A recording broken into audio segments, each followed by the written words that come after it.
Hello, welcome back to another episode. And today I want to name something that almost no one in a personal growth space is willing to say out loud because it is uncomfortable, because it threatens the narrative that the industry is built upon, and because it's the single most honest thing I can offer you today. So I'm glad you're here. Let's get started. You have not changed yet. Not really. Not in a way that it matters. You have changed strategies. You have changed your routines. You have changed the books, those books that you read every day, and the podcasts that you listen to, and the affirmations that you repeat in front of the mirror, and those morning protocols you implement, and the coaches you hire, and the courses that you complete. You have changed the surface repeatedly over and over, and you have done it diligently with genuine effort and genuine investment.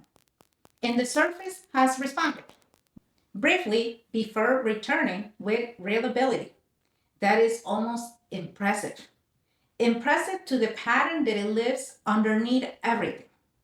The same relationship with money, the same hesitation before visibility, the same cycle of overcommitting and underdelivering, the same conversation with yourself about what you're going to do differently this time, this launch, this quarter, this year, followed by the same result.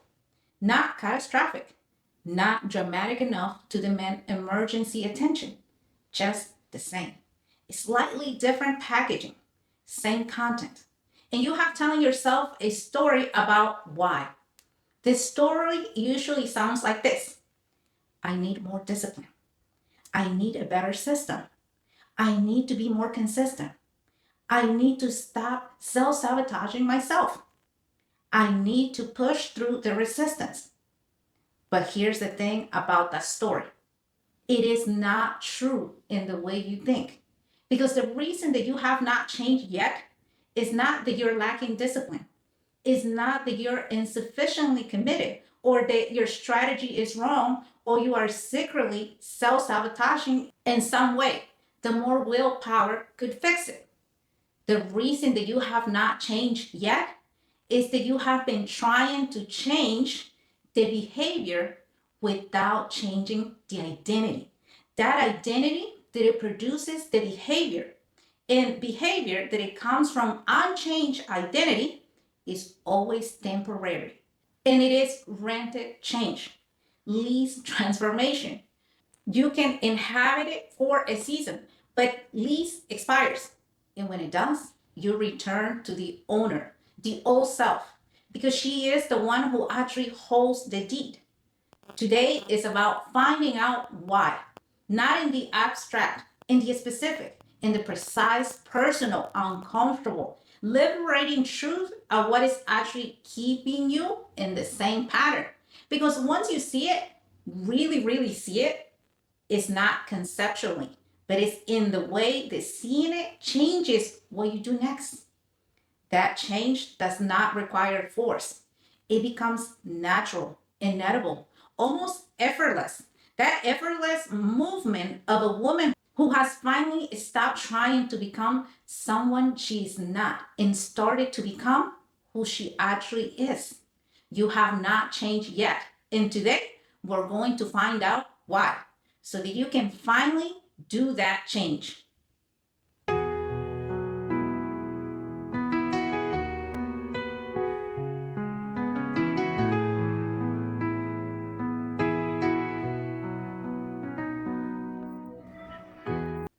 And I want to start by going underneath the surface first.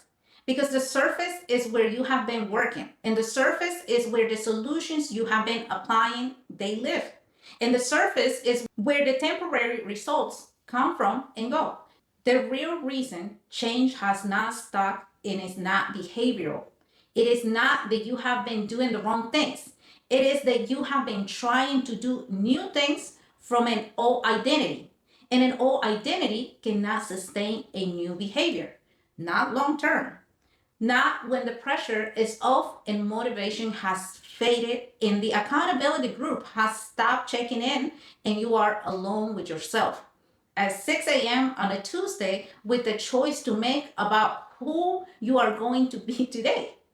The identity shift is the thing, not the behavior. The behavior is downstream of the identity. It is the expression of who you believe you are at the level of the body, of the nervous system. The automatic preconscious operating system that runs the show below the level of your conscious intention. Let me make this concrete. When you sit down to create content and the resistance comes, the specific familiar full body experience of not wanting to, of reaching for something easier, of finding urgent tasks that they need the attention before the creative work can begin. That resistance is not laziness. It's not a discipline problem. It is an identity defense. It's the old identity, the version of you that learned a long time ago the visibility is dangerous, or that your voice is not quite ready, is not enough yet, or that being seen fully carries a cost that you are not sure that you can afford it or you can pay. Defending its boundaries because the new behavior, the creating, and the polishing, and the being visible threatens the old identity. It violates the internal rules that the old identity has built to enforce the old identity, which it has been running the show for years. Does not surrender its governance because you decide on a Tuesday to post consistently. It fights it, it resists. It produces the exact experience that you have been calling self sabotage. The procrastination, the perfectionism, the certain doubt that arrives right before the publishing, the compulsion to check everything one more time. Because those behaviors are not malfunctions. They are mechanisms that they are defending the old identity, protecting itself from what is called threat. The new behavior, it represents that threat. And you have been treating those mechanisms as if they are the problem. If the procrastination is the thing to be fixed, the perfectionism is a habit to break. The hesitation is the weakness to overcome. But the mechanisms are not the problem. The identity underneath them is the problem. And fixing the mechanism without addressing the identity is like painting walls on a house whose foundation is cracked. The paint looks good for a season, and then the crack runs through it and it ruins everything. This is why change is hard. It's not actually a question of difficulty, it's a question of depth.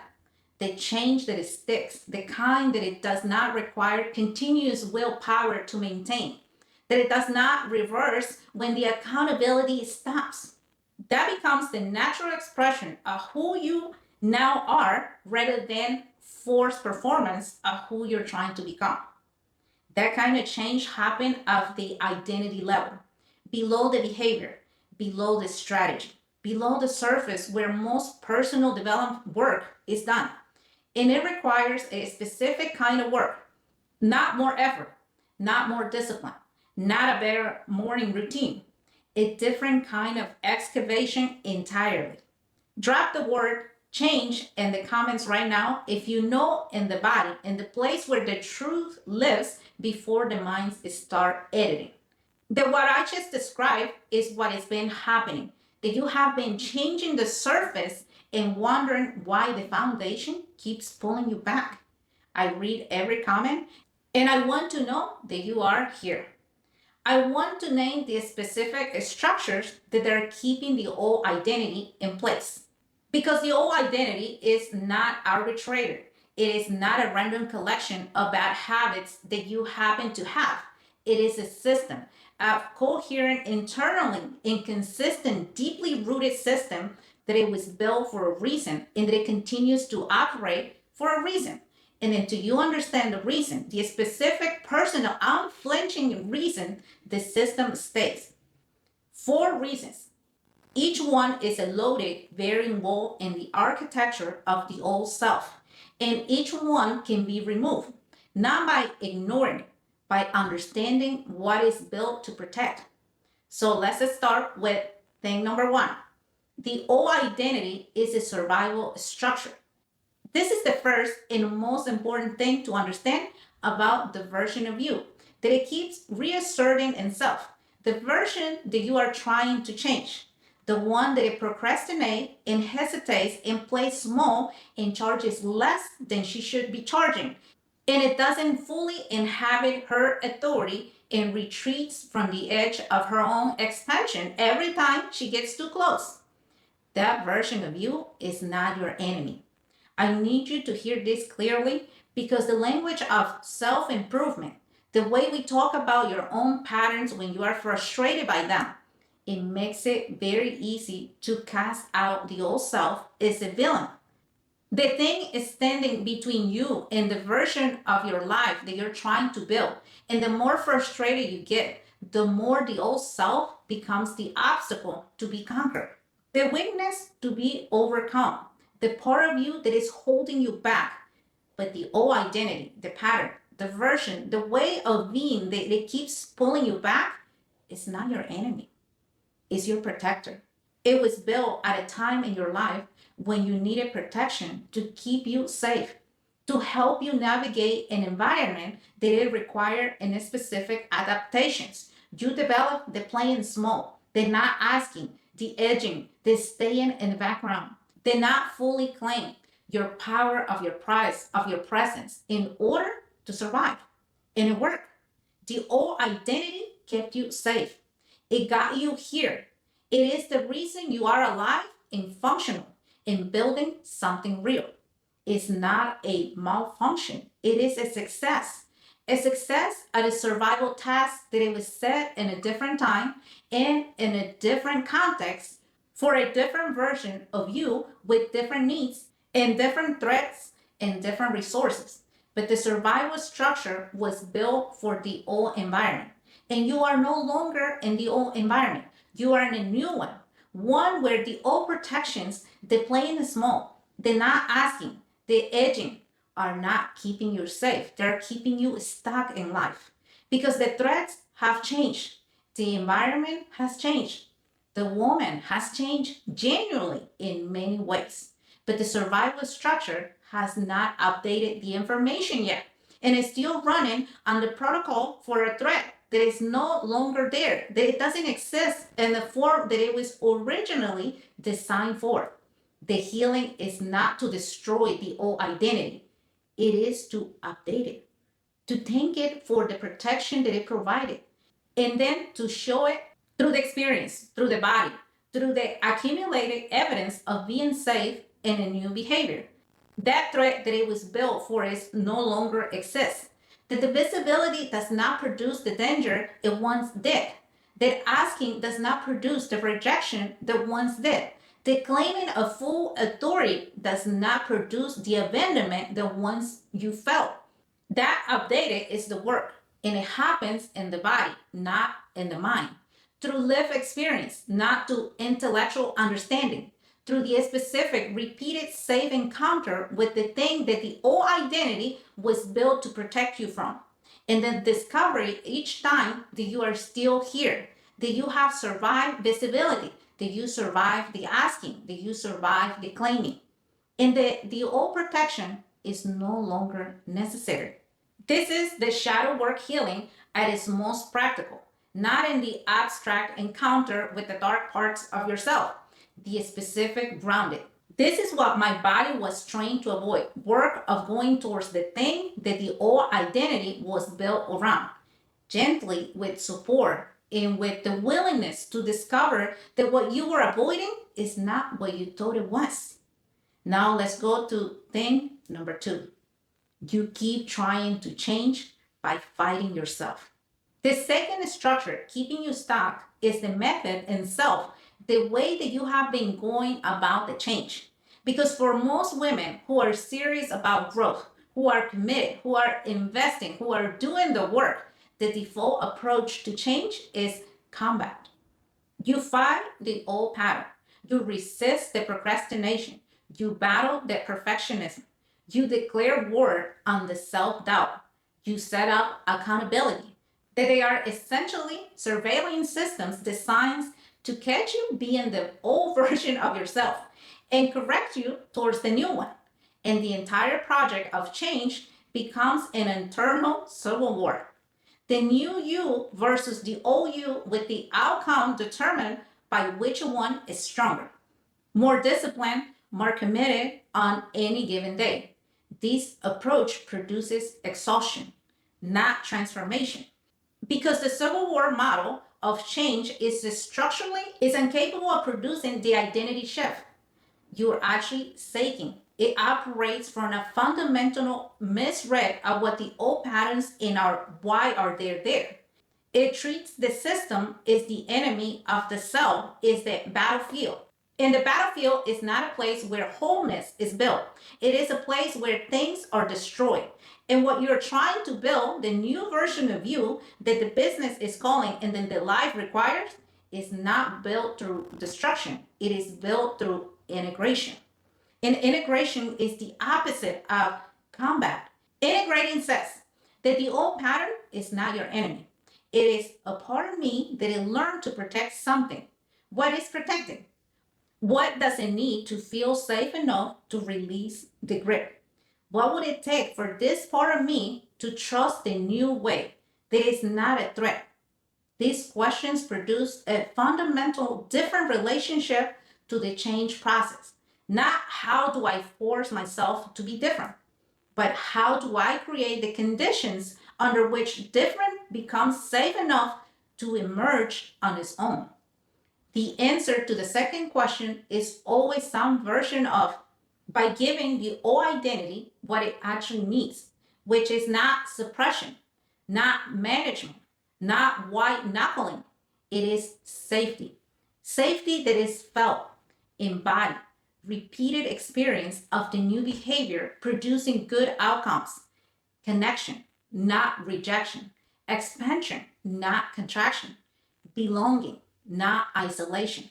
That the old identity was afraid of the new behavior will cause something when the old identity has enough evidence, not intellectual evidence, but body level, felt sense evidence that the new way does not produce an old danger, it relaxes. The grip starts to loosen up. Not because you won the fight, but because there is nothing left to fight about it. This is the difference between forced change and genuine transformation. Forced change requires continuous energy. Genuine transformation releases energy because the system is no longer spending its reserves on defending against a threat that has been adequately demonstrated to be absent. Stop fighting yourself. Start listening to what the resistance is actually about. And then address that not with more willpower, but with more specific target body level experience of the safety that the old identity has been waiting for. Let's go to thing number 3. The environment is reinforcing the old identity. The third structure that is keeping you stuck is one that almost no personal development conversation addresses because it requires looking beyond the individual, beyond the internal work, to the context that the individual embedded in. And the context is not neutral. Your environment, the people you spend time with, the spaces you inhabit, the conversations you participate in, the media you consume, the communities you belong to, is constantly, silently, but powerfully reinforcing either the old identity or the new identity. Not through explicit instruction, through what it makes it normal, what it makes it safe, what it expects, rewards, and implicitly demands from the people inside of it. An environment that is built around the old version of you that relates to you as the woman who hesitates, who undercharges, who plays small, who doesn't fully claim her authority. It's an environment that it makes a new behavior risk, not because anyone consciously is trying to hold you back, but because the system of relationships and expectation in established roles has been calibrated to the old you. And the new you, the one who charges what she's worth, the one who shows up fully, visibly, who claims her space without apology, threatens that calibration. people resist, not maliciously, automatically. The partner who is uncomfortable with the new confidence that you have. The friend who makes the joke that it lands differently now that you are no longer playing the role that she used to. The family system that consistently, without any choosing to do, redirects you back to the version of yourself that fits the shape of the relationships as they have always been. And because belonging is one of the deepest human needs, because the nervous system treats the threat of social disconnection as an actual survival threat. The pull of the old environment is not just social, it's biological. The woman who starts showing up differently and feels the environment shift and how her environment responds to her is receiving a signal that her nervous system interprets as danger. And the nervous system response to danger is to return to the known, to the safe, to the version of the self that she belongs to, that she knows it. This is why personal transformation often requires environmental transformation, not always a complete overhaul, but the deliberated, sometimes uncomfortable process of assessing which relationships, community, and context are reinforcing the old identity, and either changing them or adding enough a new context that the reinforcement shift. The woman who changed sustainably, who make the identity shift and not revert, have almost always made a corresponding shift in their environment. Not because they're cutting people off, but because they have recognized that the environment is not passive backdrop. It is an active participant in the production of the identity. In an environment calibrated to the old you will always pull you back to the old you. Until you are enough new input, new voices, new communities, new relationships that see and reinforce the new version of you, that the gravitational center shift. This community is one of those new inputs. Subscribe right now if you are not already, because every week the conversation in this space is built to reinforce the new identity. The woman who is healing, who's claiming who she is becoming, rather than the old one. This is intentional. The environment matters, and you deserve to be in one that it supports the direction that you want to go, not the one that you are living. Subscribe and stay. Let's go to thing number 4. You have not told yourself the real truth. The fourth structure is the one that is the most difficult to name and the most important to address, because it's the one that it lives underneath all the others. You have not changed yet because there is something that you have not been willing to be honest about it. Not a small thing, not a minor self awareness gap, a specific, significant, foundational truth about your life, your business, your relationships, or your own internal experience that you have been deliberately or automatically, consciously, or below awareness not looking at directly. Because looking at it directly will change something. Something that the current architecture of your life depends upon. A relationship dynamic that will need to be renegotiated. A business model that it will need to be restructured. A self concept that it will need to be updated. A grief that it will need to be felt. A fear that will need to be faced. And so you have been building around it. Very smart, very creative, of an enormous expense of energy. The energy that it takes continuously navigating around something that you are not addressing directly is one of the most under-recognized sources of stuck in life and exhaustion. But effectively, you have been building a life, a business, a daily rhythm that it works around the thing that you have been not willing to look at. And the building around is impressive. It's genuine achievement. You have made something work despite the unaddressed thing. And the something that you have made is real and good and serves people. But it cannot become what it was designed to become while the unaddressed thing remains unaddressed. Because the unaddressed thing is the floor. Everything is built on top of it. And everything built on top of it, unaddressed truth, is limited by the fact that it is a structure built on something that is not fully solid. And it cannot hold weight. It cannot hold transformation. Not the full, complete, no ceiling transformation that is calling is actually pointing towards the spiritual reset that you are looking for, the one that you have been trying to achieve through new routines, new strategy, and new commitments. Does not live in the new routine. It lives in the truth that you have not yet been willing to tell yourself. And I want to be specific about what I mean by truth. I do not mean confession. I do not mean embarrassing admission or a dark secret of something that it makes you a bad person. The unaddressed truth is almost never scandalous. It's usually quiet. It's usually the thing that everyone in the room already senses, but no one is naming. It is the thing that you have been almost saying in therapy, almost writing in your journal, almost articulating in the conversations that matters the most.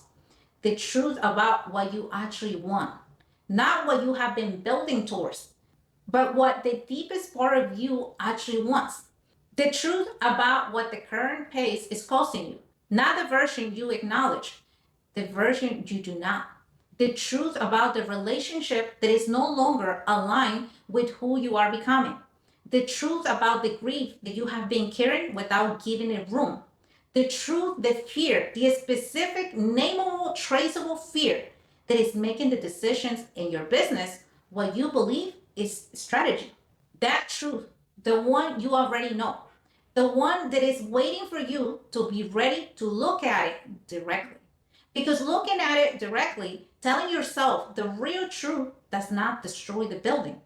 It gives it foundation that it can actually hold what you are trying to build on it. Go to therealnextlevel.com and apply if the fourth thing is the one that it landed with the most weight. If you know, if you can feel it right now in the body, and the specific quality of recognition that truth produces, that there is something that you have not been willing to look at, and that the not looking is the thing that is keeping everything else from moving forward. Apply, tell me what you know is there. You do not have to have a language for it yet. You just have to be willing to show up to the conversation. And I will meet you exactly where the truth is. Not the architecture, the specific, practical, non abstract path from where you are to where you want to go. Not in one dramatic leap, in the deliberate, sequential, body level process the genuine, lasting identity level change actually requires. A reset, not a rebrand, not a new morning routine, a fundamental recalibration of the operating system that is running the show. 3 movements in order, because the order is the architecture. Movement number 1, tell the truth first. Before any new behavior, before any new commitment, before a new strategy or plan or a declaration of this time, it will be different. Tell the truth first, not the aspirational truth, not the version that it sounds good in the mastermind group, not the narrative that you have been constructing about why things are the way they are and what you're going to do about it. The real truth, the one that is unedited, unperforming, is specific to your actual life. Truth about where you are right now, what is working, what is not working, what you have been building around instead of addressing it. What is the old identity is still protecting. What you have not been willing to feel, what you already know, but you have not yet been willing to say it, even to yourself, alone, on the page without anyone watching. This truth is not a catharsis exercise, it's a reorientation. It's the act of locating yourself on the map, not where you wish you were, not where the brand says you are, not where the audience believes you are, but where you actually are. Because from that location, real movement is possible.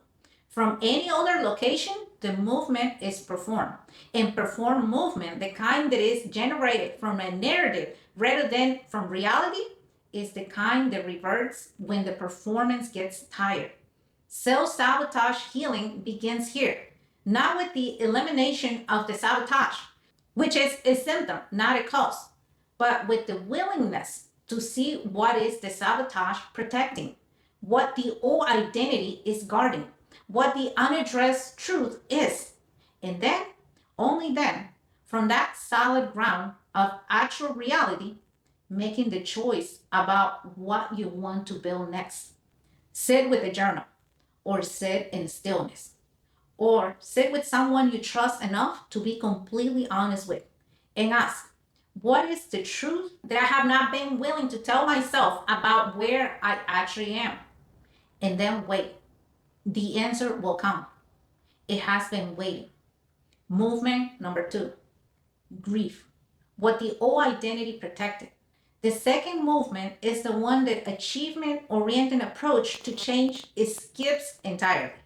And it is the reason the achievement oriented approach to change keeps not working. When you release the old identity, when you decide genuinely from the truth that the old protections are no longer necessary and the old patterns are no longer serving, you are not just letting go of a habit, you're letting go of the version of yourself, a way of being in the world, a set of relationship to your own power, your own visibility, your own worth. However limiting they were familiar, known, safe in a way the familiar things are safe even when they hurt. And that loss is real. It requires grief. Genuine body level allowed to be felt grief for the woman you were who did the best she could with what she knew. For the relationships that belong to that version and may not belong to the next one. For the certainty of the old pattern, its predictability, its familiarity, the way it will always produce the same result, which, however disappointing, was at least known. The woman who skipped this grief, who moved directly from the truth telling to the new commitment, from the diagnosis to the prescription without allowing the space where the loss is felt, are the women who change revert. Not because they are weak, but because they have not given the old identity the recognition that it deserves. They have not honored the protection that it was provided. They have not made the space for the natural human necessary process of releasing something that it was real.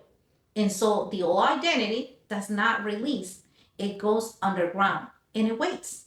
And it reasserts itself the first time the new behavior produces any discomfort. Because the discomfort is the signal that the grief was never completed. The loss was never fully felt. The old self was never fully honored. And until it is, it will keep pulling you back. Not as a punishment, it's an incomplete process, asking to be completed. Let the grief happen. And it will not last forever. And on the other side of it, the other side of genuinely, fully releasing the old identity with gratitude for what it gave you and clarity about what it cost you, the new identity has the space to finally emerge. Not forced, not performing, natural. The way all genuine becoming is natural. Movement number 3, building the new identity through practice, not declaration. The third movement is where most women go wrong, not because they lack commitment, but because they misunderstand what commitment actually requires. The declaration is not the change. The declaration is the beginning of the change. And the distance between the declaration and the actual lived embodied reality of the new identity is bridged by one thing only: practice. Is specific, repeated, deliberated body level practice of the new way of being. Not in crisis moments, when the adrenaline provides the energy to override the old pattern, but in the ordinary, unremarkable, low stakes moments of an ordinary Tuesday, where no one is watching and nothing dramatic is at stake. And the only question is, who am I going to be right now? The nervous system resets happen in those moments. not in the dramatic breakthrough, in the 10,000 small, deliberate, accumulated choices to act from the new identity rather than the old one, to speak with the authority that you are claiming rather than hedging, to price with the confidence that you are building rather than discounting, to show up with the presence that you are cultivating rather than performing. Each of those small choices is a vote for a new identity, a vote cast in the body, in the nervous system, in the operating architecture that it determines what happens automatically when the pressure is on. And the nervous system counts the votes. It updates its model based on what you actually doing, not what you declare, not what you intend, not what you write in your journal at 5 in the morning, but what you can actually behaviorally in the real world, you can do a real stakes that you can do right now. When the votes accumulate, when the nervous system has enough evidence gathered through enough repeated practice, that the new identity is not just an aspiration, but a lived reality, the calibration changes. The new behavior becomes automatic, not because you're forcing it, because the operating system has updated. The new way is now the default, and the old way requires effort because it's no longer the path of least resistance. This is what real transform your life looks like. Not a single dramatic moment of transformation. It's the accumulated practice embodied reality of a woman who has cast enough votes for the new identity that the new identity is now who she is, not who she's becoming, no, who she is. The self healing journey is not a straightforward line. There are setbacks. There are days when the old pattern reasserts itself and you choose it before you realize you have. There are moments when the gravity of the old identity is stronger than the momentum of the new one, and you find yourself back in a pattern that you thought you have left behind. Those moments are not failures, they are data. They're telling you where the nervous system is still needs evidence, where the old identity is still has a stronger vote count than the new one. And the response to that data is not self punishment, it is more practice, more votes, more small, deliberated, accumulated choices that demonstrate to the system that is watching and counting that the new way is real, is safe, is who you are now. Let me show you what the woman on the other side of this work looks like. Not a fantasy, a map, a specific, recognizable version of you that the process I just described will produce. She does not have to remember to be the new version of herself. The way the new behavior requires a conscious, sometimes effortful act of will because the default, the automatic, the place that the body goes when the mind is not directing it is still the old pattern. She does not have to remember. The new way is the default. It is where the body goes and it is what the nervous system produces when it's not being directed. It is who she is, not who she's trying to be. And because it is who she is, it costs her almost no energy to maintain that version. The way they be in the old version of you costs you almost no energy. It is the path of least resistance, the default setting, the automatic response. For her, the new identity is the path of least resistance. The new behavior is automatic response. The old pattern, the hesitation, the playing small, the undercharging, the not fully showing up requires effort now. It became harder because it's no longer the default. It is no longer who she is. She letting go of the past is not a daily practice for her. It is a complete process. Not in the sense that she never feels the pull to the old. Groups are deep and they are not disappear. But the pull is weak. The gravity is faint in the new identity, the one that it was built through truth telling and the grief and the 10,000 small votes is strong, strong enough that the old pull does not determine the outcome. She moves differently in the world, in the business, in herself, not performing, not through conscious projection of confidence or authority or power, but through the quiet, grounded, unmistakable quality of a woman who is no longer at war with herself, who is no longer spending the background energy in an internal civil war on the maintenance of two identities, who now is one woman, whole, aligned, unified in the direction of her own becoming. In that quality, the specific, felt, immediately recognizable quality of a woman who is not fighting herself is magnetic. It is the thing that clients are actually drawn to, not the content. The content is the vehicle, not the credentials. The credentials are the door. The thing that it makes the woman walk through the door and stay and transform is the presence of someone who is genuinely, fully, undividedly there. And that presence is only available to a woman who is no longer divided. The business grows, not because she's working harder than the woman who is still running the old identity, but because she is working from an undivided source, in an undivided energy, direct through a clear channel towards a genuine calling, produces the results that she desires. The divided fighting self overriding energy cannot match, not in volume, in depth, in the kind of results that compound, in the kind of growth that it does not require recovery because it was not built in depletion.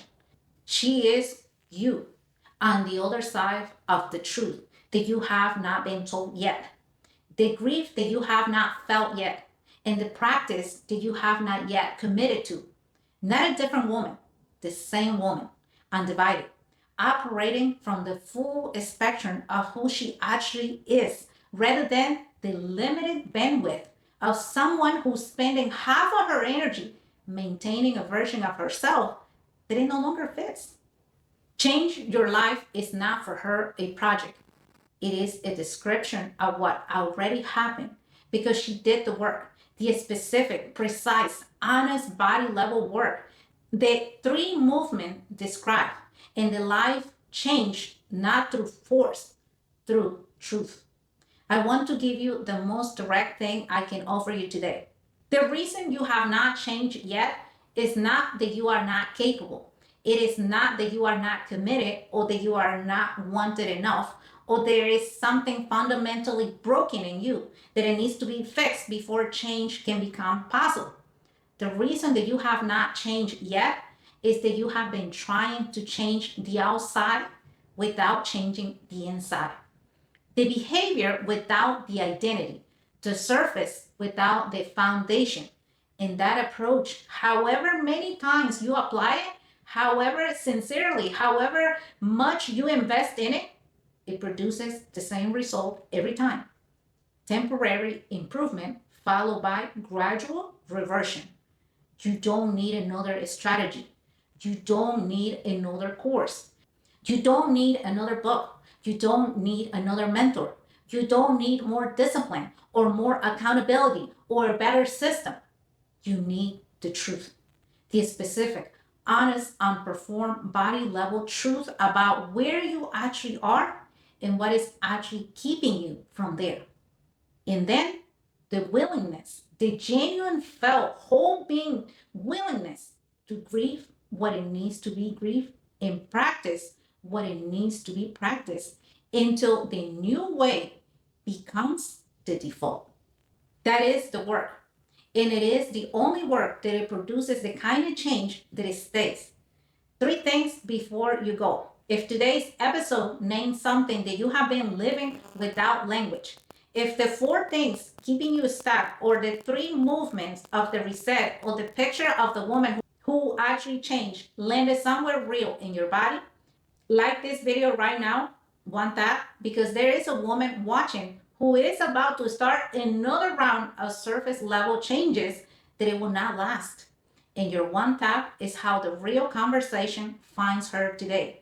Leave a comment with the words, I choose the truth. Not because you have already told it, but because the declaration is the first movement. This community is real and I will show up in it with you. And if you are ready, if the thing that is keeping you stuck has a name and you are finally willing to look at it directly with someone who knows how to hold the weight of what you find, go to therealnextlevel.com and apply. Tell me what you know is there. Tell me what you have been building around. Tell me what the old identity is protecting. I read every application personally. And I am looking for the woman who's done with the surface change and ready for the real thing. Subscribe if you are not already, because the reset conversation continues every week. And the woman you are becoming needs an environment that reinforces her, not one that pulls her back. You have not changed yet because you have been trying to change the wrong thing.